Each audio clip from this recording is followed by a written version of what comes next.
खुलुमबाय दिनै 4 नभेम्बर 2023 सुनिबार फैदो खौरांफोरखौ बेखेवनोसै। तिनसुकियायाव आसाम पुलिसनि आखायाव आलफा उदां उदखारि आफादनि सासे केदारआ गावखौ गथायदों। गावखौ गथायनाय केदारनि मुङा जाबाय पलाश मरान। तामिलनाडु रायजोनि तिरुभेलुराव हाग्रा बिफाननि गायना दोननाय केमेरानि टावारजों गोलैसिनजानानै सासे बि.टेक फरायनाय 21 बोसोर बैसोनि सेंग्राया जायगायावनो जिउ गोमादों। थैनाय सेंग्रानि मुङा जाबाय दिनेश कुमार। दिनेश कुमारा कलेजनिफ्राय न' फारसे थांगासिनो दंमोन।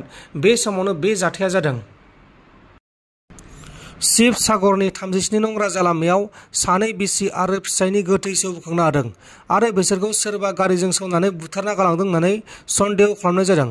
मानोना बिसोर सानै बिसि फिसाया बाइकजों थांगासिनो दंमोन आरो बिसिनि साखाथियाव बाइकआबो दंमोन। थैनाय बिसि आरो फिसायनि मुङा जाबाय पलाश गगৈ आरो लाकी मेस। दा बे जाथायनि सायाव नायबिजिरनाया सोलिगासिनो दङ। चिराङाव दंफां सिखाव जाथायनि सायाव थासारिखौ लानानै हाग्रा रैखाथि खालामनायाव हेफाजाब होग्राफोरा जथाय खौसे जानानै खौरांगिरिनि मेल खुंदों। गुबै थांखियानो जाहैबाय जों बे जालांनाय जाथायनि सायाव खेंफोरथि होनो लादों। दा जोंनि सायाव ओरैबायदि नारसिनदों, माने सार्भिस प्रभाइडार माखासे 2 नाम्बार खामानियाव लोब्बा दं होननानै जोंखौ जेब्लायबो पलिटिकेल एंगेलजों नोजोर होनानै जोंखौ नाख्रेबबाय थादों। दा बिनि बेलायावनो आं बुंगोन दिनै बनसु आरो आतसु जाय बिथांमोनहा दिनै जोंनि सायाव नंखायै सोरनिबा दंफां सिखावनि खोथा लानानैहाय जोंखौहाय सोरबा हाइ कमान्डसिम दिनै सेन्ट्रेलसिम बा स्टेट गभर्नमेन्टसिम बा जोंनि दिनै जाय CM प्रमद बर' बिथांनिसिमबो बिथांमोना मेम'रेन्डाम गारदों जे सार्भिस प्रभाइडारा बेफोर गासै 2 नाम्बार खामानियाव लोब्बा दं होननानै। बेफोरनि सायाव आं खेंफोरथि होनो सानदों। सार्भिस प्रभाइडार हिसाबै दिनै जों एक्स-NDFB निफ्राय फैनाय।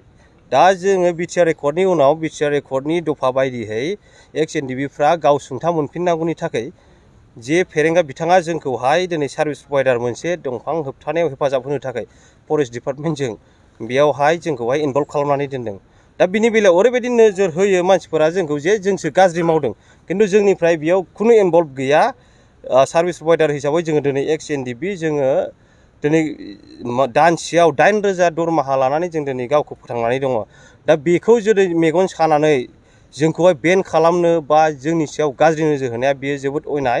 बेनिखायनो दिनै बनसु बर' माहारियारि फरायसा आफाद आरो आतसु ट्राइबेल फरायसा आफाद बिथांमोना गोथौयै सिन्था खालामनाया मोजां NDB-नि सायाव।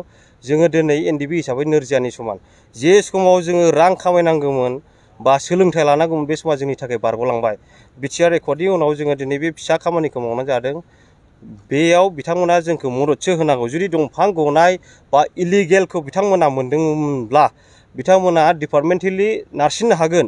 बेयावहाय सोरबा फेरेंगाया सोनाय बा UPPL-आ सोनाय होननानै सार्भिस प्रभाइडारनि सायावल' नारसिननाया बियो बिराद गोरोन्थि होननानै जोंनिफ्राय जों सानो आरो। दा जोंखौ मेगन सानाय मानि बारग' NDB-खौ मेगन सानाय। बारग' NDB होनोब्ला गोबाव बोसोर NDB हिसाबै हारिखौ सिबिबोदों, हारि रैखाथिनि खामानि मावबोदों। दा बिथांमोना बे बाथ्राफोरखौ दिनै साननैसोआवनो पलिटिकेलि नोजोरजों नायनानै बावलांनो सानबाय नामा? बियो गोरोन्थि। दा बिनिखायनो आं दिनै खावलायहरगोन बनसु आरो आतसुखौ, जायफोरा दंफां सिखावफोरनि खोथा लानानै दिनै जोंजों जेबो सावरायालासे, जोंनि जेबो खोथा मिन्थियालासे बिथांमोना जे बाथ्राफोरखौ बुंदों बेयो गासिबो नंखाय। बेनिखायनो बिथांमोना जाय मेम'रेन्डाम होदों बिथांमोना बोखांनानै लाफिननांगौ आरो जोंनि इयुनखौ बिथांमोना साननांगोन। दिनै एक्स-NDB हिसाबै जों नोरजियानि समान। जोङो हाजो थाबायनानै सोरबाबा गुलि गावजानानै जों दिनै देहाफ्रा थिग नङा। बिनिखायनो जोंनि बे फिसा खामानि मावना जानायाव बिथांमोना मेगन सायिया मोजां आरोखि। दा आरो बेखौनो खावलायबावगोन जोंनिफ्राय, दिनै बिथांमोना दंफां खावदों जोंनि मानसिया होननानैहाय जोंनि मानसियानो हा होयो होननानै, हा होनायनि उनाव लायो होननानै बिथांमोना एलिगेसन लाबोदों। बे कमप्लिटलि नंखाय। मानो होनोबा जाथाया जानायनि सानसे सिगां दंफां सिखावफोरनिफ्राय 2 गारि हमनो मोनदों। गारि हमनो मोनखांनायनि उनाव सं दाननानै मोनबाय जे दंफाङा हाग्रायाव आद्रा दंबावो। आद्रा दंबावोखौ सं दानखांनायनि उनाव जोङो लायनो थाङो, जोंनि स्टाफआ लायनो थांनाय समाव जेब्ला बियो 8 ट्रेक्टर खमैबो 9 ट्रेक्टरसो बे माला दंबावोमोन आरोखि। बेखौ लानानै फैबाय थानाय समावनो बिथांमोना गावसोर दंफांखौ मोनलाङाखिसै नालाय, बिनि एगेन्स्टआव नंखाय मिडिया लिंहरनानै बिथांमोना जोंखौ नंखाय बांसावदों। बे नंखाय।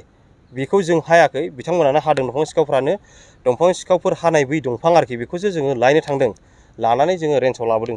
मानो होनोबा बे गोग्लैसोनानै थाखाबाय जुदिसे जों बेखौ लायाब्ला खरसा खालामनानै एसेब्लाबो जुदि जों लायाबा बिथांमोनानो बे दंफांखौ खावखागोन निस्सय बिनि थाखाय जोङो बे दंफांखौ लायनाय जादों आरोखि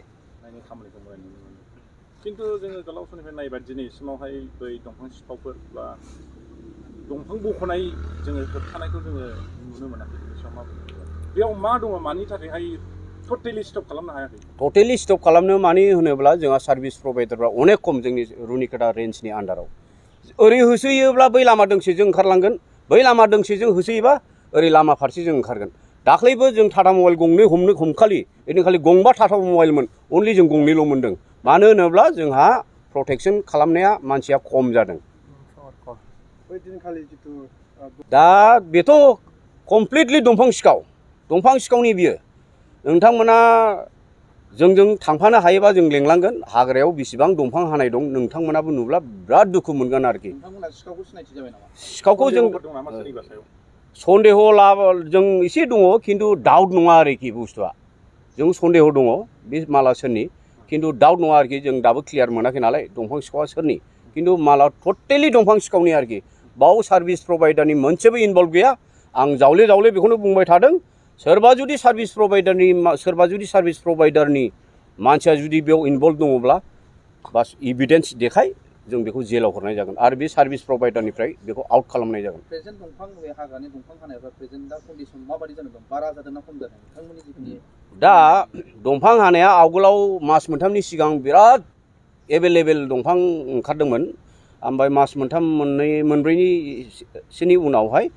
खम जाबाय आरोखि मथा मथि दाख्लैल' मथा मथि गंनै गंथाम हाबदोंमोन आरोखि गंबा हाबदोंमोन गंबायाव गंनैखौ मोननाय जादों आरोखि अनेक खमायबाय आरोखि दा दंफां सिखावफोरखौ मा खावलायहरनो सानो दा अननानै आं खावलायो दंफां सिखावफोरखौ बिथांमोनखौ गासिबो जोंनिनो दादा भाइजोब सिनायजोबलायखायो जोङो जोंनि लकेलनि जोब बांसिन बिथांमोना अननानै दंफांखौ दाखावसै अननानै दस्रा बिजनेस लाइनाव हाबदो माहाजोन जाजोबखाबाय नोंथांमोना न'खौबो दाखांनो हाजोबखाबाय बे बिजनेसावनो बिनिखायनो आं खावलायदों जोंनि फंबायफोरखौ जाहाथे दंफांखौ दाखावसै अननानै दस्रा बिजनेस सालायदो